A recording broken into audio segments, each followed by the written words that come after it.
शुरुआत करेंगे, लेकिन पहले आपको 10 बजे की वो 5 बड़ी खबरें बताते हैं जो 10 मिनट के अंदर हम आपको बताने जा रहे हैं। सबसे पहली खबर, जहां आज पीएफआई पर एनआईए का बड़ा एक्शन होते हुए नजर आ रहा है। कई सारे राज्यों के अंदर पीएफआई के ऊपर एक्शन एनआईए द्वारा। इस बीच लखीमपुर में पुलिस बदमाशों के बीच मुठभेड़ होते हुए नजर आई। विस्तार से आपको इस खबर के बारे में बताएंगे आगे बढ़ते। और इस बीच याद हो आपको बुलंदशहर के अंदर जो कोल्ड स्टोर घटना हुई थी, उससे भी जुड़ी इस वक्त की बड़ी अपडेट सामने आ रही है। आगे बढ़ते हैं। और इस बीच जंतर मंतर के अंदर कुश्ती के खिलाड़ियों का दंगल होते हुए नजर आ रहा है। विस्तार से खबर को आपको बताएंगे, लेकिन इस बीच इस वक्त की बड़ी खबर उत्तराखंड से सामने आ रही है, जहां उत्तराखंड के अंदर आज बाबा केदारनाथ धाम के कपाट जो है वे खोले गए हैं। बड़ी खबर, जहां उत्तराखंड के अंदर बाबा केदारनाथ धाम के कपाट जो हैं आज से खुल चुके हैं, जहां पर सुबह 6:20 पर ये कपाट जो है वे खोले गए। इस बीच श्रद्धालुओं की भीड़ उमड़ते हुए नजर आए। कहीं सारे, कहा जा रहा है कि 20 क्विंटल से ज्यादा से ये फूलों को सजाया गया। उत्तराखंड के केदारनाथ से इस वक्त ये बड़ी खबर है, जहां पर जगत गुरु रावल भीमराव के द्वारा ये कपाट जो है वे खोले गए।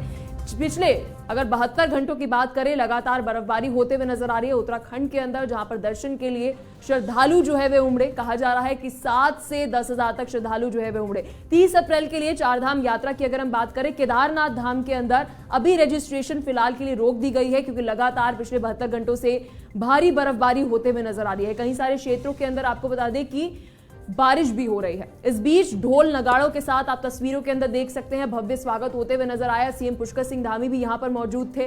तो ये तस्वीरें आज केदारनाथ धाम से है, जहां पर आज सीएम पुष्कर सिंह धामी भी यहां पर मौजूद थे। और केदारनाथ धाम के कपाट आज सुबह 6:20 पर खुले। श्रद्धालु जो है यहां पर देखने को मिले। जैसे ही कपाट खुले उस वक्त आपको बता दें भोलेनाथ के जयकारे लगते हुए नजर आई। ये तस्वीरें उत्तराखंड से केदारनाथ धाम की, जहां पर आज से केदारनाथ धाम के कपाट खुल चुके हैं। चारधाम यात्रा की शुरुआत 22 अप्रैल से हो चुकी है। चलिए खबरों में आगे बढ़ते हैं। और इसी बीच पीएफआई से जुड़ी इस वक्त की बड़ी खबर सामने आ रही है। पीएफआई पर एनआईए का बड़ा एक्शन हुआ है। यूपी, एमपी समेत 17 लोकेशन पर यह रेड चलते हुए नजर आ रही है। इस वक्त की बड़ी खबर आपको बता दें, पीएफआई की 17 लोकेशन पर एनआईए रेड करते हुए नजर आ रही है। बिहार के कई जिलों में भी एनआईए की रेड अभी भी जारी है। इस वक्त की बड़ी खबर, जहां पीएफआई पर एनआईए का बड़ा एक्शन। बिहार, यूपी के अंदर एनआईए पीएफआई के ऊपर एक्शन करते हुए नजर आ रही है। यूपी, एमपी समेत 17 लोकेशन के ऊपर बता दें कि ये छापेमारी की जा रही है। इस वक्त की बड़ी खबर, जहां बिहार के कई जिलों में भी एनआईए की रेड हो रही है। एक बार फिर से पीएफआई को लेकर जांच एजेंसियों ने दबिश दी है। देश भर में एनआईए की रेड चल रही है। एनआईए यूपी, बिहार और मध्य प्रदेश की 17 लोकेशन पर छापेमारी कर रहा है। जांच एजेंसियों को विशेष इनपुट मिला था कि अभी भी पीएफआई संगठन में गैर कानूनी काम करा जा रहा है। इसके बाद एक साथ कई सारी जगहों पर एनआईए की कई सारी टीम छापेमारी करते हुए नजर आ रही है। तो वहीं बिहार के भी कई जिलों के अंदर एनआईए के रेड जारी है। बड़ी खबर इस वक्त की। इस बीच कहा जा रहा है कि कहीं इनपुट जो है वे मिला है कि अभी भी पीएफआई के अंदर गैर कानूनी तरीके से कई सारे कार्य जो है वे किए जा रहे हैं। इस इनपुट के बाद ये कार्रवाई की जा रही है। इसी खबर पर और अधिक जानकारी के साथ बिहार से हमारे सहयोगी अमित कुमार हमारे साथ जुड़ चुके। अमित, क्या कुछ अपडेट आपकी तरफ से खबर पर? कहा जा रहा है बिहार के कहीं 11 जिलों के अंदर एनआईए कार्रवाई करते हुए नजर आ रही है पीएफआई पर। जी अमित। देखिए, एनआईए की जो है कार्रवाई लगातार जारी है। पीएफआई संगठन को लेकर एनआईए के पास लगातार इनपुट मिलते जा रहे हैं, जो कि देश विरोधी कार्यों में संलिप्त है। इसके मद्देनजर जो है पीएफआई के खिलाफ जो है एनआईए पहले भी लगातार कार्रवाई करते आई है। बिहार के अन्य जिलों में, पटना राजधानी समेत जो है अन्य इलाकों में जो है एनआईए की कार्रवाई लगातार होती जा रही है। और इसमें एनआईए को लगातार समय समय पर बड़ी सफलता मिलते रही है। इस बीच जो है कुछ समय या कहें कि आज से 1.5 साल पहले जो है लगभग, तो बिहार के मोतिहारी में और दरभंगा में एनआईए की कार्रवाई हुई थी, जिसमें कुछ लोग पकड़े गए थे। तो उनके द्वारा जो इनपुट मिला है, कि जो मोतिहारी में सज्जाद है और दरभंगा में शरीफ रजा है, तो ये लोग जो है जो देश विरोधी कार्य है वह पीएफआई की तरफ से जो चलाया जाता है, तो उनमें ये लोग संलिप्त हैं। इसी इनपुट के आधार पर जो है आज एनआईए की कार्रवाई जो है बिहार के दरभंगा और मोतिहारी में हुई, जिसमें जो बातें सामने निकल कर आ रही हैं, तो पीएफआई के खिलाफ जो है एनआईए को फिर से जो है बड़ी सफलता हाथ लगी है। और मोतिहारी में सज्जाद जो है उसके खिलाफ जो है एनआईए को हाथ लगे। हम बता दें कि मोतिहारी का जो सज्जाद है वो आज से कहा तो करीब 14-15 महीना पहले सज्जाद के खिलाफ भारी सबूत हाथ लगे थे। और जो एनआईए है तो सज्जाद को पकड़ने के लिए जो है पूरी तैयारी कर चुकी थी। इसी बीच सज्जाद को किसी तरह से इस बात की भनक लग जाती है और सज्जाद जो भारत छोड़कर दुबई चला जाता है और अपना एक प्राइवेट काम होता है उस प्राइवेट काम में जो है लग जाता है। लेकिन अभी जो ईद का एक पर्व मनाया गया है जी। तो उस ईद के पर्व में सज्जाद वापस फिर घर आता है और ईद के शव समारोह में शामिल होता है। त्योहार में वो अपने परिवारों के साथ घुलता मिलता है। इस बात की जानकारी एनआईए को लग जाती है। चलिए, बहुत बहुत शुक्रिया अमित, आप खबर पर नजर बनाइए रखेगा, आपसे अपडेट हम लेते रहेंगे। तो जहां बिहार से लेकर यूपी तक एनआईए पीएफआई के ऊपर कार्रवाई करते हुए नजर आ रही, तो वहीं दूसरी तरफ यूपी के लखीमपुर से इस वक्त की बड़ी खबर आ रही है। पुलिस कांस्टेबल के ऊपर गोली चलाई गई है। गोली लगने से सिपाही अनिल सिंह चौहान घायल हो गए हैं। इस वक्त की बड़ी अपडेट, अनिल को लखनऊ ट्रॉमा सेंटर रेफर किया गया है। घटना के बाद से लखीमपुर पुलिस अलर्ट मोड पर नजर आ रही है। ये बड़ी खबर लखीमपुर से, जहां उत्तर प्रदेश के लखीमपुर के अंदर पुलिस और बदमाशों के बीच में मुठभेड़ से जुड़ी इस वक्त की बड़ी खबर, जहां एक पुलिस कांस्टेबल के पैर पर गोली लगी और जल्द से जल्द उसे गोली लगने के बाद ट्रॉमा सेंटर के अंदर रेफर किया गया। लखीमपुर से इस वक्त की बड़ी खबर, जहां लखीमपुर खीरी में पुलिस कांस्टेबल को बदमाशों ने गोली मारी है। गोली लगने से सिपाही अनिल सिंह चौहान घायल हुए। अनिल को लखनऊ ट्रॉमा सेंटर में रेफर किया गया है। घटना के बाद से लखीमपुर पुलिस अलर्ट मोड पर नजर आ रही है। यूपी से ये आपको इस वक्त की बड़ी खबर बता रहे हैं, जहां पुलिस कांस्टेबल को बदमाशों ने गोली मारी और इसके बाद जल्द से जल्द उसे कल रात्रि में करीब 1:30 से 2 बजे के बीच में थाना मैगलगंज से 2 सिपाही अनिल सिंह चौहान और एक और कांस्टेबल रात्रि गश्त में निकले हुए थे। एक लिथियाई मोड़ है जगह है जहां उन्होंने देखा कि 3 अज्ञात लड़के, जिसकी उम्र करीब 30 से 35 साल की होगी, वो किसी दुकान में चोरी का प्रयास कर रहे थे। अनिल के द्वारा तत्काल ही रिएक्ट करते हुए उस चोर को पकड़ लिया गया और दूसरे जो हमारे कांस्टेबल थे वो भी एक चोर के पीछे भागे, लेकिन पास में छिपे बदमाशों ने से एक ने अनिल पे गोली मार दी। गोली उसके कंधे में लगी है, जिनका तुरंत इलाज के लिए लखनऊ रेफर किया गया है। डॉक्टर के द्वारा उनका इलाज किया जा रहा है वर्तमान में। तो इसी खबर पर और अधिक जानकारी के साथ हमारे सहयोगी कमल मिश्रा हमारे साथ जुड़ चुके हैं। क्या कुछ अपडेट आपकी तरफ से खबर पर? कहा जा रहा है कि इस मुठभेड़ के अंदर पुलिस कांस्टेबल को गोली लगी है, क्या कुछ जानकारी? देखिए, ये देर रात की घटना है और बताया जा रहा है कि मैगलगंज कोतवाली इलाके के अंतर्गत लिधियाई गांव पड़ता है। यानी लिधियाई गांव में कुछ बदमाश थे, आधा दर्जन बदमाश। वो एक मकान में घुसने का प्रयास कर रहे थे, चोरी की घटना को अंजाम देने का प्रयास कर रहे थे। तो अभी बता रहे हैं कि वहां पुलिस की गश्ती दल, जिसमें कांस्टेबल अनिल सिंह चौहान भी मौजूद थे, इन लोगों ने जब ललकारा बदमाशों को और चोरी करने से रोकने के लिए कहा तो साफ तौर पर बदमाशों ने इन पर फायरिंग कर दी।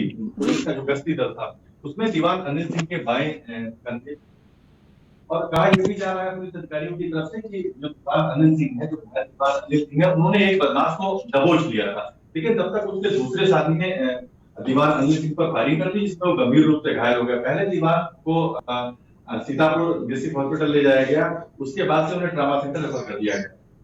इस बीच ट्रॉमा सेंटर के अंदर रेफर कर दिया गया है, उनकी हालत से जुड़ी क्या कुछ अपडेट है? देखिए, पुलिस अधीक्षक लगातार ये कह रहे हैं कि वो पूरी स्थिति पर निगरानी बनाए हुए हैं और अभी स्थिति सामान्य बताई जा रही है और ट्रॉमा सेंटर में उनका पूरा इलाज किया जा रहा है। चलिए, बहुत बहुत शुक्रिया। हर एक जानकारी के लिए आप खबर पर बने रहेगा, आपसे अपडेट हम लेते रहेंगे। तो चलिए खबरों में आगे बढ़ते हैं और इसी बीच बुलंदशहर से भी एक बड़ी खबर।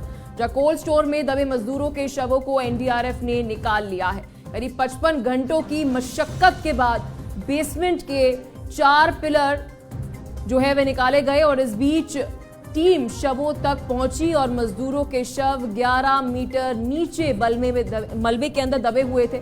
इस बीच सीएफओ प्रमोद कुमार ने बताया है कि शवों को निकालकर पोस्टमार्टम के लिए भेज दिया गया है। एसपी सिटी सुरेंद्र नाथ तिवारी ने बताया है कि कोल्ड स्टोर के संचालकों के खिलाफ अब मुकदमा दर्ज किया जाएगा। इस वक्त की बड़ी खबर, जहां एनडीआरएफ और एसडीआरएफ की टीम की मदद के साथ कोल्ड स्टोर में बुलंदशहर के अंदर, जहां ये परसों हादसा हुआ तकरीबन रात के 12 बजे और हादसा होने के बाद परिजनों का लगातार हल्ला होते हुए नजर आया कि काफी देरी जो है वे रेस्क्यू ऑपरेशन के अंदर की गई है। लेकिन इस बीच 55 घंटों की मशक्कत के बाद 2 लोगों की मौत जो है वे हो चुकी है। शवों को जो है वे बरामद किया गया है, कोल्ड स्टोर से निकाले गए हैं मजदूरों के शव और इस बीच कोल्ड स्टोर के संचालक के ऊपर भी मुकदमा जो है वे दर्ज किया गया है।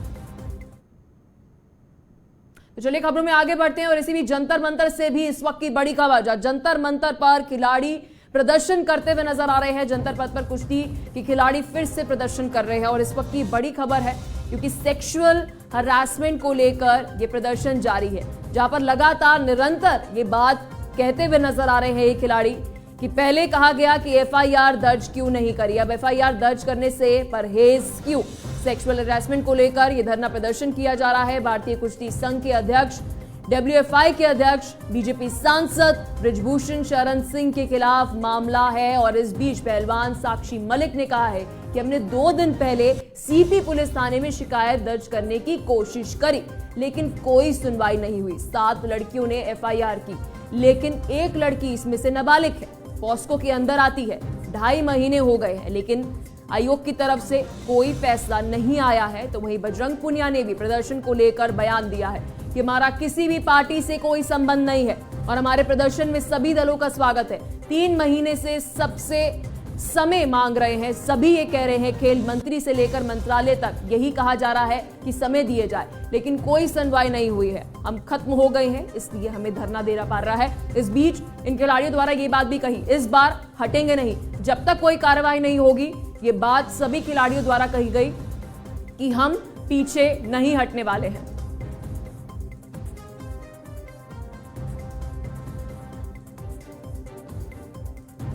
तो सेक्सुअल हरासमेंट को लेकर प्रदर्शन अभी भी जारी है। जंतर मंतर पर कुश्ती खिलाड़ियों के धरने का ये 3रा दिन है। इससे पहले भी अगर आपको याद हो कि यही खिलाड़ी प्रदर्शन करते हुए नजर आ रहे थे।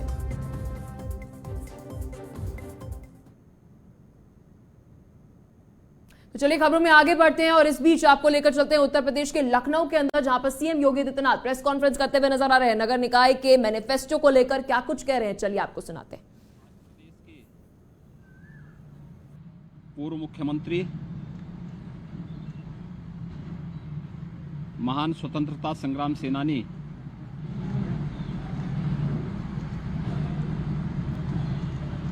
स्वर्गीय हेमवती नंदन बहुगुणा जी की 104वीं पावन जयंती है। इस अवसर पर मैं प्रदेशवासियों की ओर से स्वर्गीय हेमवती नंदन बहुगुणा जी को विनम्र श्रद्धांजलि अर्पित करता हूं। हम सब जानते हैं कि 25 अप्रैल 1919 को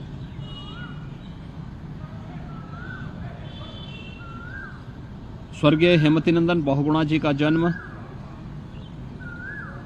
आज के उत्तराखंड राज्य के पौड़ी जनपद के गांव में हुआ था। प्रारंभिक शिक्षा गांव में ही अर्जित करने के बाद अपनी सेकेंडरी और सीनियर सेकेंडरी के साथ साथ उच्च शिक्षा के लिए उन्हें प्रयागराज आना पड़ा था।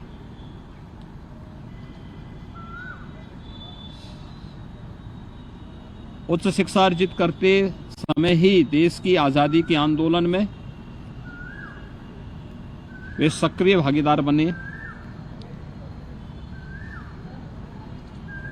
1942 में भारत छोड़ो आंदोलन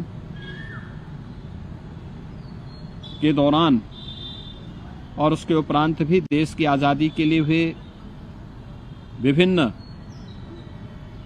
आंदोलनों में उन्होंने बढ़ चढ़ करके भाग लिया।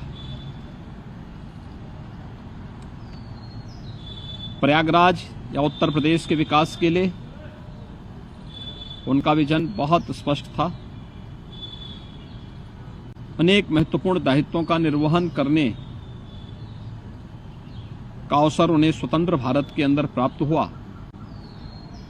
उत्तर प्रदेश के मुख्यमंत्री के रूप में उत्तर प्रदेश और देश की सेवा के लिए वे सदैव स्मरण किए जाएंगे। मैं आज के इस अवसर पर एक बार उनकी स्मृतियों को नमन करते हुए प्रदेश सरकार और प्रदेशवासियों की ओर से स्वर्गीय हेमवती नंदन बहुगुणा जी को विनम्र श्रद्धांजलि अर्पित करता हूं।